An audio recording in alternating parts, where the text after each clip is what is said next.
विष्णुपुरा नामक गांव में अरुण नाम का एक व्यक्ति अपनी पत्नी करुणा और बेटी अनीता के साथ रहा करता था।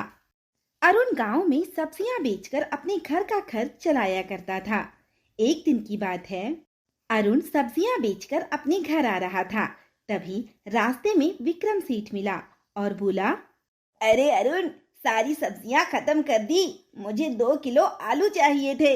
विक्रम बाबू, सब्जियां तो सारी खत्म हो गई, कहिए तो कल 2 किलो आलू आपके घर पहुंचा दूं। नहीं नहीं विक्रम, मैं खुद सुबह तुम्हारे घर आऊंगा, 2 किलो आलू के साथ कुछ और सब्जियां भी ले लूंगा। ठीक है विक्रम बाबू, जैसी आपकी मर्जी। ये कहकर अरुण वहां से चला गया। विक्रम सेठ ने एक आदमी को फोन लगाया और बोला, हाँ प्रसाद, कल सुबह सुबह मेरे घर आ जाओ, मैं तुम्हें वो घर दिखा देता हूँ जो मैं तुम्हें बेचने वाला हूँ।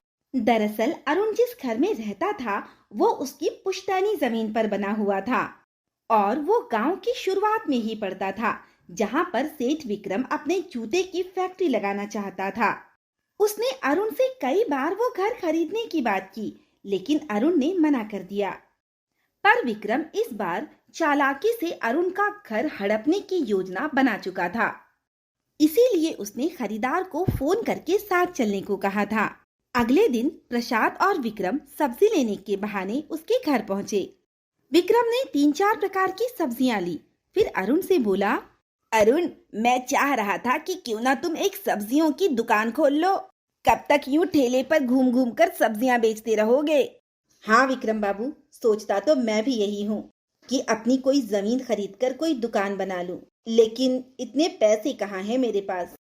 पैसे नहीं है तो क्या हुआ, मैं किस दिन काम आऊंगा।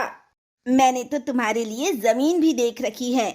गांव के बीचों बीच बरगद के पेड़ के नीचे वाली जमीन है ना, वो बहुत अच्छी है दुकान के लिए। तुम वो जमीन खरीद लो और मुझसे पैसे लेकर वहां दुकान बना लो। वो तो ठीक है विक्रम बाबू, लेकिन इतने पैसे मैं आपको वापस कैसे करूंगा? अरे इतनी भी क्या जल्दी है, धीरे धीरे पैसे वापस कर देना।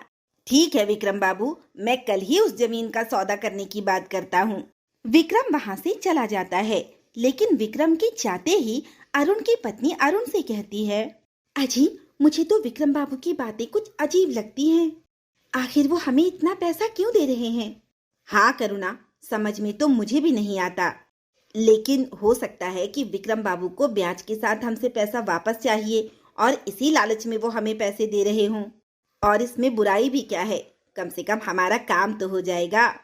ठीक है जी, लेकिन जरा संभल कर, ये विक्रम बाबू मुझे कुछ ठीक नहीं लगते। अगले दिन अरुण वो जमीन देख आया। वो जमीन अरुण को पहले ही बहुत पसंद थी। फिर वो विक्रम बाबू के पास गया और बोला, विक्रम बाबू, मैंने जमीन की बात कर ली है, कल हम वो जमीन खरीद कर कल से ही दुकान का काम चालू कर देंगे। याद है ना आपको कि पैसे आपको देना है, मैं आपके पैसे ब्याज सहित चुका दूंगा। ठीक है अरुण, मैं सारे कागज तैयार कर लेता हूँ, हम कल ही सौदा कर लेंगे। अगले दिन विक्रम ने सारे कागज तैयार करवा लिए। उसमें अरुण के साइन भी ले लिए और अरुण से 1 हफ्ते बाद आने को कहा। जब 1 हफ्ते बाद अरुण विक्रम बाबू के पास पहुंचा और दुकान के बारे में बात की, तब विक्रम बाबू ने कहा, नहीं अरुण, अभी मेरे पास इतने पैसे नहीं हैं, वो मैंने अपने बिजनेस में लगा दिए, इसीलिए मैं तुम्हें पैसे नहीं दे पाऊंगा, तुम अपना देख लो।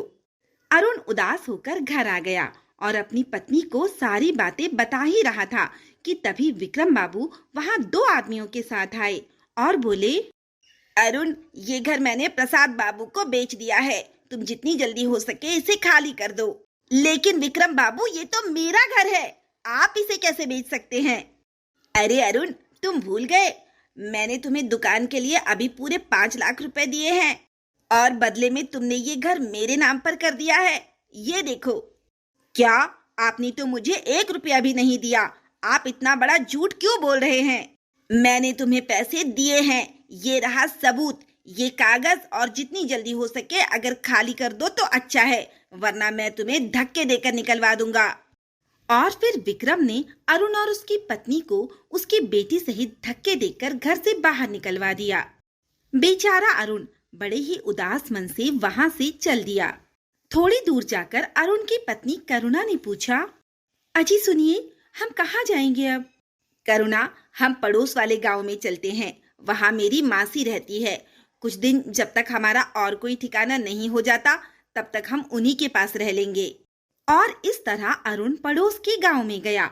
वहां अपनी मौसी के घर गया तो पता चला कि मौसी को मरे हुए 2 साल हो गए। अरुण बहुत परेशान हुआ। फिर एक बड़े से पेड़ के नीचे चादर बिछाकर उसने रात गुजारने की सोची। जैसे तैसे रात बीती और सुबह हुई। धीरे धीरे धूप तेज हो रही थी।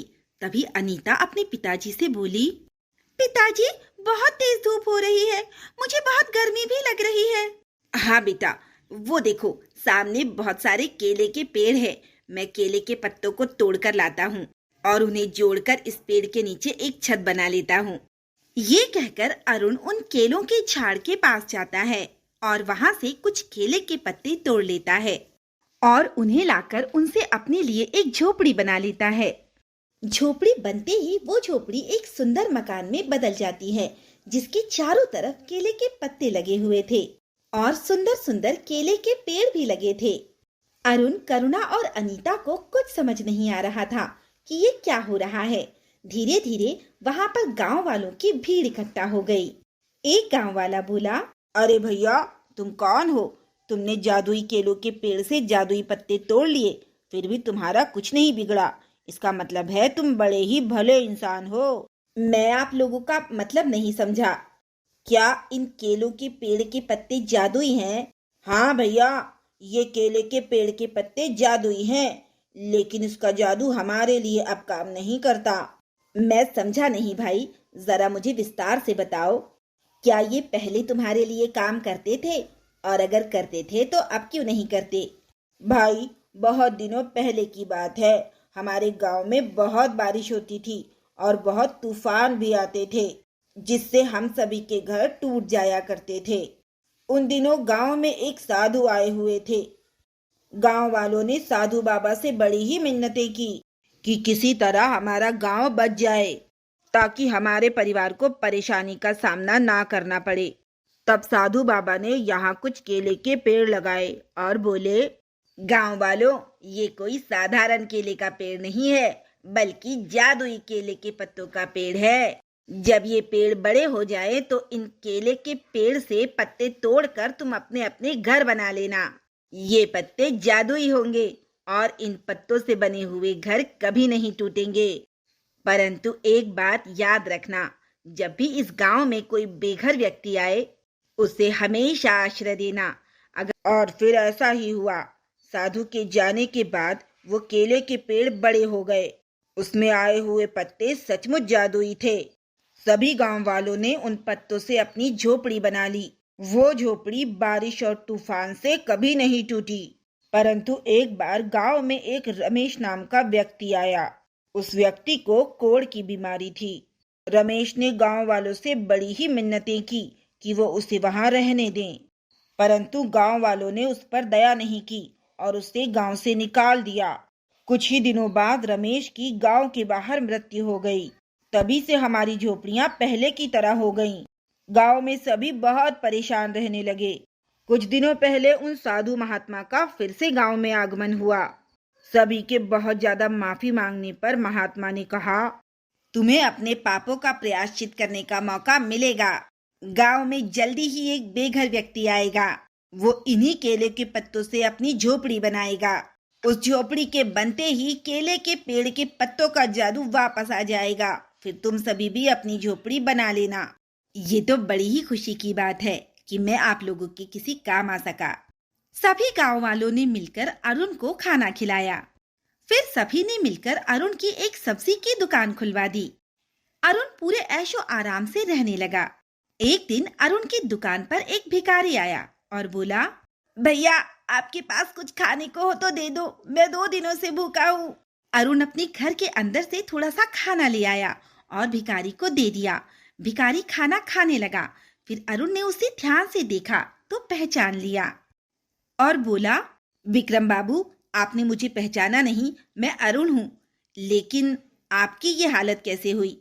मुझे माफ कर दो अरुण, मैंने तुम्हारे साथ बहुत बुरा किया, उसी की सजा मिली है मुझे। तुम्हारे जाने के बाद तुमसे ली हुई जमीन पर मैंने फैक्ट्री डाली, लेकिन कुछ ही दिनों बाद वो फैक्ट्री भयंकर आग में जलकर राख हो गई और मैंने जो सरकार से कर्जा लिया था, मेरे घर को नीलाम करके सरकार ने वो कर्जा अदा कर लिया। गांव वालों ने भी मुझे धोखेबाज कहकर गांव से निकाल दिया और मेरी ये हालत हो गई।